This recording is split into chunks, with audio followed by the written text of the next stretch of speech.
ગતરોજ સોદ railway station પર ડબોલીની રહેવાસી જયશ્રીબેન પ્રજાપતિએ પોતાની 5 વર્ષની પુત્રી અને 3 વર્ષના પુત્રની સાથે માલગાડી નીચે આપઘાત કર્યો। જયશ્રીબેન અને તેના દીકરા લક્ષનું મોત થયું, જ્યારે પુત્રી વેદાંશી આઈસીયુમાં સારવાર હેઠળ છે। સુરત રેલવે સ્ટેશન ખાતે મંગળવારના રોજ બપોરના સમયે ખચમચાવતી સામૂહિક આપઘાતની ઘટના સામે આવી હતી। ડબોલી વિસ્તારમાં આવેલી યોગી સોસાયટીમાં રહેતા પ્રજાપતિ પરિવારની પરિણીતાએ 2 સંતાન સાથે સુરત રેલવે સ્ટેશનના પ્લેટફોર્મ નંબર 2 નજીક માલગાડી ટ્રેન હેઠળ પડતું મૂક્યું હતું, જેમાં મહિલાના 2 કટકા થઈ ગયા હતા અને તેણીનું ઘટના સ્થળે જ કમકમાટીભર્યું મોત નીપજ્યું હતું, જ્યારે તેના બંને બાળકો ગંભીર રીતે ઇજાગ્રસ્ત થતાં સારવાર માટે સ્નેમેન હોસ્પિટલમાં ખસેડાયા હતા, જેમાં માસૂમ પુત્રનું પણ સારવાર દરમિયાન મોત થયું હતું, જ્યાં પુત્રી આઈસીયુમાં સારવાર હેઠળ છે। આ ઘટના પાછળ હત્યાના ગુનામાં જેલમાં બંધ પતિના આડા સંબંધ, સાસુ નાની બાબતોમાં ઝઘડા કરતી હોવાથી પારિવારિક કંકાસ પણ હોવાનું હાલ સામે આવ્યું છે। અત્રે ઉલ્લેખનીય છે કે બચી ગયેલી દીકરી હાલ આઈસીયુમાં એક જ પ્રશ્ન કરી રહી છે કે મારી માતા ક્યાં છે। મળતી માહિતી પ્રમાણે મૂળ ભાવનગર જિલ્લા અને ડબોલી વિસ્તારમાં આવેલી યોગી સોસાયટીમાં 29 વર્ષીય જયશ્રીબેન હિતેશભાઈ પ્રજાપતિ પરિવાર સાથે રહેતા હતા। પરિવારમાં પતિ, સાસુ, નણંદ, 5 વર્ષની દીકરી વેદાંશી અને 3 વર્ષનો દીકરો નક્ષ હતો। જયશ્રીબેન સુમુલ ડેરીના પનીર પ્લાન્ટમાં નોકરી કરતા હતા, જ્યારે પતિ વડોદરા આરટીઓ ખાતે આરટીઓ એજન્ટ તરીકે કામ કરે છે। 12 ઓગસ્ટ સવારે જયશ્રીબેનનો તેની સાસુની સાથે કોઈ કારણોસર ઝઘડો થતાં બંને સંતાનને લઈને ડબોલીમાં જ આવેલા પોતાના પિયર ચાલી ગઈ હતી, જ્યાં પરિવારજનોએ તેણીને સમજાવી ફરી પાછી બપોરના સમયે પોતાના સાસરિયામાં મોકલી હતી। જયશ્રીબેન સાસરે જવાના બદલે પોતાના બંને સંતાનોને લઈને સુરત રેલવે સ્ટેશનના પ્લેટફોર્મ નંબર 2 નજીક પહોંચી તેને આપઘાત કરવાના ઈરાદે मालगाड़ी ट्रेन आगे पड़तू मुक्યું હતું। जी, मेरा नाम खलील शाह है। मैं महाराष्ट्र में रहता था। मैं महाराष्ट्र से आया था। 1 नंबर गेट पे मैंने गर्दी देखा तो 2 जन बैठे हुए थे बच्चों को लेके बैठे थे। हमने पूछा भाई क्या हुआ, तो बोले उसकी मम्मी और बच्चे बोले गिर गए बोले। तो बोले मम्मी तो बोले कट गई बोले, बच्चे बच गए बोले। अब बच्चों को बोले भाई 108, हमने पूछा बोले 108 को फ़ोन किया, तो बोले हाँ किया बोले। मैंने कहा आधा घंटा हो गया, आप 108 क्यों नहीं आई? हमने फ़ोन किया तो बोले 108 कंट्रोल रूम ने बोला कि बोले भाई हमारे पास में कोई फ़ोन आया नहीं, हमारे पास में कोई रिकॉर्ड है नहीं। तो हमने फ़ौरन बुला के 3 मिनट के अंदर 108 वहाँ पर आ गई। 108 आने के बाद में हमने फ़ौरन उनको बोला कि आप बैठो, तो बोले हम नहीं जाएंगे बोले पुलिस केस है, बोले हम नहीं जाएंगे। तो हमने बोला ठीक है पुलिस केस है ना, हम जो भी होंगे हम देख लेंगे बाद में। बच्चे हमने लिए, एम्बुलेंस के अंदर बैठे और एक बंदा और था मेरे साथ में, वो बंदा भी आया था। यहाँ पर आने के बाद में फ़ौरन ट्रीटमेंट डॉक्टर लोगों ने चालू किए। चालू करने के बाद में फिर वो जो साथ में जो बंदा आया था वो चला गया, मैं रुका हुआ था क्योंकि उसके સુરતપાલ પોલીસે નકલી પોલીસ તરીકે ઓળખ આપી રાહદારીઓને લૂંટ કરનાર પોલીસ અને મહિલાને ઝડપી કાર્યવાહી કરી કડક પૂછતાછ હાથ ધરી છે। આ યુગલ પાસેથી બળજબરીથી લઈ લેવાયેલ મોબાઈલ ફોન, રોકડ રકમ અને ગુનામાં વપરાયેલ મોપેડ સાથે તેમને પકડવામાં આવ્યા છે। પાલ પોલીસે મહિલા સહિતના 2 નકલી પોલીસ અધિકારીઓની ધરપકડ કરી છે। આ નકલી પોલીસ અધિકારીઓને ફસાવીને જબરદસ્તીથી પૈસા અને મોબાઈલ ફોન લૂંટા હોવાના આરોપ હેઠળ પકડાયા છે। ફેને નિલેશભાઈ પટેલ અને કુલસુમ બાનુ ઉર્ફે અલીના નામની આ બંને વ્યક્તિઓને મુદ્દામાલ સાથે ગિરફ્તાર કરવામાં આવી છે। નકલી પોલીસ અધિકારીઓના વેશમાં રાહદારીઓને રોકીને ગેરકાયદેસર તપાસ કરતા અને ધમકી આપી પૈસા કે મોબાઈલ ફોન જપ્ત કરતા હતા। તેમની વર્તણૂકથી શંકા ઊભી થતા સ્થાનિક લોકોએ પોલીસને માહિતી આપી, જેના આધારે બંને ઝડપાઈ ગયા હતા। સુરત બેસ્તાન પોલીસ સ્ટેશન હદ વિસ્તારના સલિયાનગર ઇન્ડસ્ટ્રીયલ વિસ્તારમાં પોલીસને મોટી સફળતા મળી છે। ભારતીય બનાવટના વિદેશી દારૂના જથ્થાને ઓઇલના પ્લાસ્ટિકના ડબલામાં છુપાવી રાખવામાં આવ્યો હોવાની બાતમીના આધારે પોલીસે દરોડો પાડતા અંદાજિત 9,84,000ના મુદ્દામાલ સાથે 2 આરોપીઓને પકડી પાડ્યા છે। સુરત પોલીસ કમિશનરની મળેલી સૂચના મુજબ પેટ્રોલિંગ દરમિયાન પોલીસના સર્વેલન્સ સ્ટાફના એએસઆઈ સુરેન્દ્રકુમાર અને તેમની ટીમને વિશ્વસનીય બાતમી મળતા સલિયાનગર ઇન્ડસ્ટ્રીયલ વિસ્તારમાં આવેલી શ્રીજી ટ્રેડર્સ નામની દુકાન પર દરોડો પાડવામાં આવ્યો હતો। તપાસ દરમિયાન પોલીસે યુરોમેક્સ પ્રીમિયમ લોંગ લાઈફ કુલ પ્રીમેક્સ નામના ઓઇલના પ્લાસ્ટિકના ડબ્બામાં છુપાવેલો ભારતીય બનાવટનો વિદેશી દારૂ કુલ 480 બોટલ કિંમત અંદાજે 5,24,000નો જપ્ત કર્યો હતો અને સાથે એક મહિન્દ્રા બોલેરો મેક્સ પિકઅપ, એક ટીવીએસ જ્યુપિટર અને 2 મોબાઈલ ફોન મળી કુલ કિંમત ₹3,84,000નો મુદ્દામાલ જપ્ત કરવામાં આવ્યો હતો। આ કેસમાં પોલીસે શૈલેન્દ્ર કુમાર વેદરામસિંહ અને રામકુમાર ઉપાધ્યાયની ધરપકડ કરી છે। બેસ્તાન પોલીસ સ્ટેશનમાં ભારતીય બનાવટના વિદેશી દારૂનો એક ક્વોલિટી કેસ સ્થાનિક પોલીસ સ્ટેશન દ્વારા શોધી નાખવામાં આવેલો છે. આ ગુનાની વિગત એવી છે કે બેસ્તાન પોલીસ સ્ટેશનના સર્વેલન્સ સ્ટાફમાં ફરજ બજાવતા કર્મચારીઓને એમના અંગત બાતમીદારથી માહિતી મળેલી હતી કે બેસ્તાન સલિયાનગર ઇન્ડસ્ટ્રીમાં શ્રીજી ટ્રેડર્સ નામની દુકાનમાં કેટલાક ઈસમો ગેરકાયદેસર રીતે દારૂનો જથ્થો લાવી અને વેચાણ કરે છે.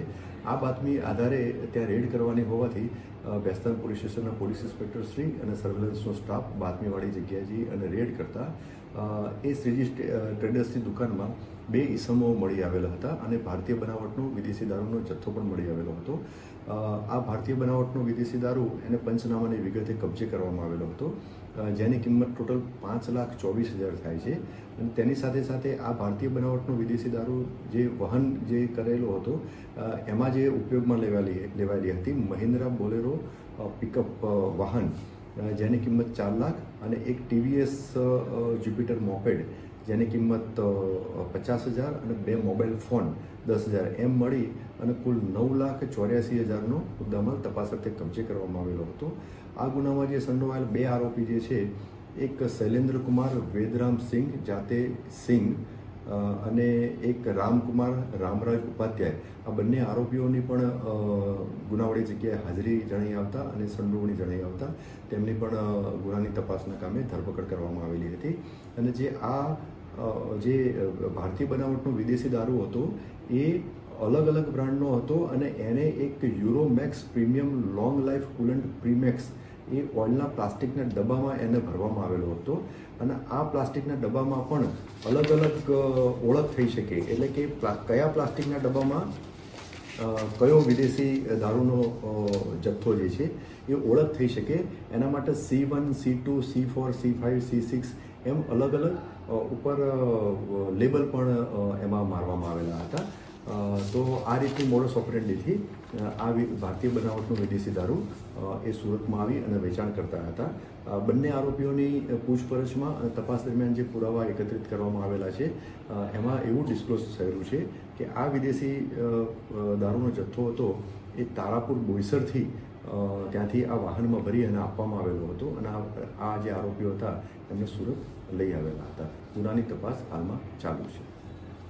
સુરત શહેર ટ્રાફિક પોલીસ વાહન ચાલકોને ઈ ચલણ દંડ ભરવા માટે મહત્વપૂર્ણ અપીલ કરી છે. ટ્રાફિક નિયમ ભંગના ઈ ચલણ અંગે જીએસટી લેવામાં આવતા હોવાની ફરિયાદ મળી હતી. જે વાહન ચાલકોને ઈ ચલણ આપવામાં આવ્યા છે તેઓને માત્ર સરકાર દ્વારા નિર્ધારિત વેબસાઇટ પરથી ઈ ચલણ સમાધાન શુલ્ક ભરવા અપીલ કરી છે. સુરત ટ્રાફિક પોલીસે વાહન ચાલકોને ઈ ચલણના દંડ ભરવા બાબતે મહત્વપૂર્ણ સૂચના આપી છે. જે લોકોને ટ્રાફિક નિયમો ભંગ માટે ઈ ચલણ મળ્યું છે તેઓએ ફક્ત સરકારી અધિકૃત વેબસાઇટ્સ અથવા ઈ કોર્ટ પરથી જ દંડ ભરવાની અપીલ કરી છે. થર્ડ પાર્ટી એપ્સ એજન્ટ્સથી બચો.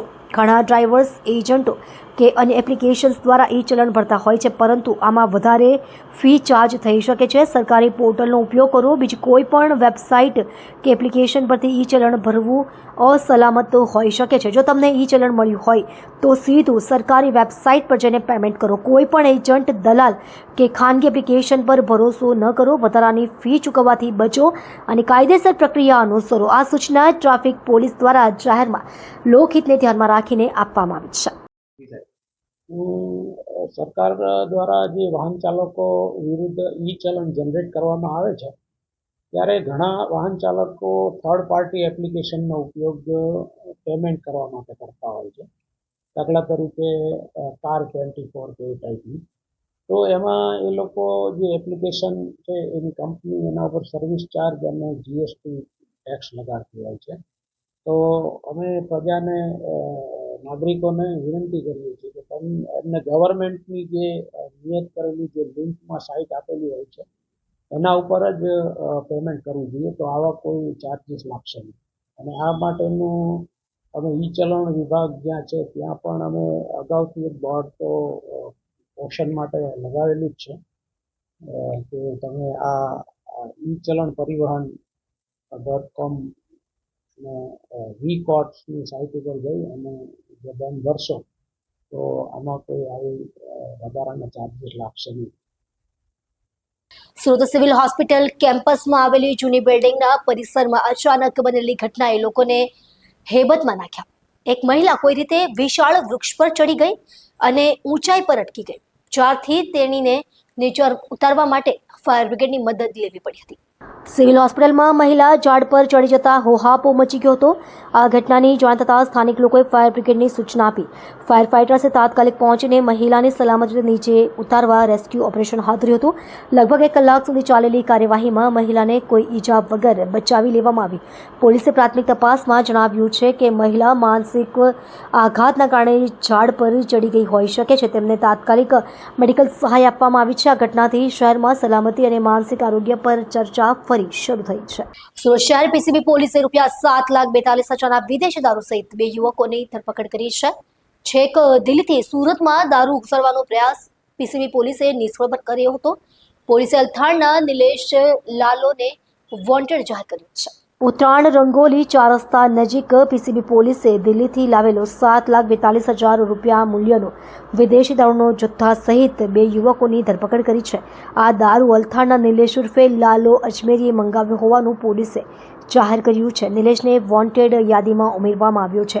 પીસીબી પોલીસને મળેલી ગુપ્ત માહિતી અનુસાર દિલ્હીથી દારૂનો જથ્થો લઈને એક કાર સુરતમાં પ્રવેશી રહી હતી. આ આધારે ઉત્તરાયણના નીલકંઠ વિલા સોસાયટી સામે પોલીસે કાર રોકી કારમાંથી કિરીટ ઉર્ફે વિનુ બારૈયા અને ભાવેશ પટેલને ધરપકડ કરાઈ. કારમાંથી ભારતીય બ્રાન્ડના વિદેશી દારૂની ₹7,42,000 મૂલ્યની બોટલો જપ્ત કરવામાં આવી. તપાસ દરમિયાન જાણવા મળ્યું કે કિરીટ અને ભાવેશે આ દારૂ દિલ્હીના બુટલેગરો અર્જુન અને રોહિત પાસેથી ખરીદ્યો હતો. આ જથ્થો નિલેશ લાલો માટે લાવતો હતો, જે શિવશક્તિનગર ચાઇના ગેટ 1 નજીક રહે છે.